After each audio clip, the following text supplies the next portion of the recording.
विश्वास एक ऐसी चीज है जो आपके जीने के मायने बदल सकती है। यही वो चीज है जिसकी वजह से लोग पत्थर की मूर्ति को भगवान समझ के पूजते हैं और उनकी मनोकामनाएं पूरी हो जाती हैं। अब विश्वास आपकी जिंदगी में कैसे परिवर्तन ला सकता है, इसको एक कहानी से समझने की कोशिश करते हैं। एक बार क्या हुआ, एक गांव में एक व्यक्ति बड़ा बीमार था क्योंकि उसे टीबी था। बीमारी ज्यादा बढ़ने की वजह से वो अपने गांव के ही वैद्य के घर पे पहुंचा। अब जैसे ही वो वैद्य के घर गया, उसको पता लगा कि वैद्य जी घर पे नहीं है, वो खेत में काम कर रहे हैं। तो वो खेत पहुंच गया। अब खेत में जाके उसने वैद्य जी को सारी बात बताई कि उसे क्या बीमारी है, क्या प्रॉब्लम है। वैद्य जी ने सारी बीमारी जानने के बाद उसे दवाई लिख के देने की कोशिश करी, लेकिन खेत में ना पेपर था ना पेन। तो उन्होंने पास में ही रखी एक लाल ईंट को उठाया और उसके पास में कोयला पड़ा था, तो कोयले को उठा के और लाल ईंट को उठा के उस कोयले से लाल ईंट पे कुछ लिखा। उस व्यक्ति को देते हुए कहा कि ये ले लेना और इसे रोज पानी में घोल घोल के पीना।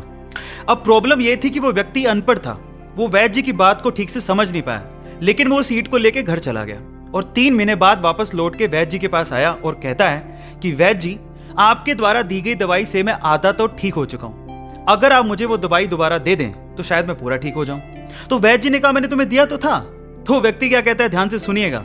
वो व्यक्ति कहता है कि ईंटें तो हमारे घर पे भी पड़ी हैं, लेकिन उस ईंट पे जो आपने मंत्र फूंक के दिया था, अगर वो दे दें तो मेरा काम बन जाए। तो वैद्य जी हैरान रह गए। उन्होंने पूरी बात पूछी तो पता लगा कि वो व्यक्ति पिछले 3 महीने से उस ईंट को पानी में घोल घोल के पी रहा है, लेकिन फिर भी वैद्य जी ने उसको कुछ नहीं कहा, सच्चाई बताई नहीं। पता है क्यों? क्योंकि उसे उस इलाज में विश्वास था और वो ठीक हो रहा था। वैद्य जी ने फिर से ईंट ली और फिर से उस ईंट पे कोयले से दवाई लिख के उसे दे दी और वो बंदा पूरी तरह से ठीक हो गया। अब आप लोग कहेंगे कि कैसे बच्चों वाली कहानी है, नहीं, लेकिन यहां पर समझने और सीखने लायक बहुत सारी चीजें हैं। यहां सीखने लायक बात यह है कि दवाई लेने के साथ साथ आपको इस चीज पे भी विश्वास होना चाहिए कि इस दवाई को लेने के बाद मैं पूरी तरह से स्वस्थ हो जाऊंगा, तभी आप उस प्रॉब्लम से बाहर निकल पाओगे। और ये सेम चीज आपकी जिंदगी में भी लागू होती है। अगर आपको अपने आप पे और अपने आइडिया पे पूरा विश्वास है तो एक ना एक दिन आप सफल जरूर हो जाओगे। बस अपना विश्वास डगमगाने मत दीजिएगा, उस पर विश्वास बनाए रखिएगा। ऐसे अमेजिंग वीडियोस के लिए YouTube पे हमारे चैनल को सब्सक्राइब कर लीजिए। मिलते हैं अगली अमेजिंग स्टोरी के साथ। Thank you so much.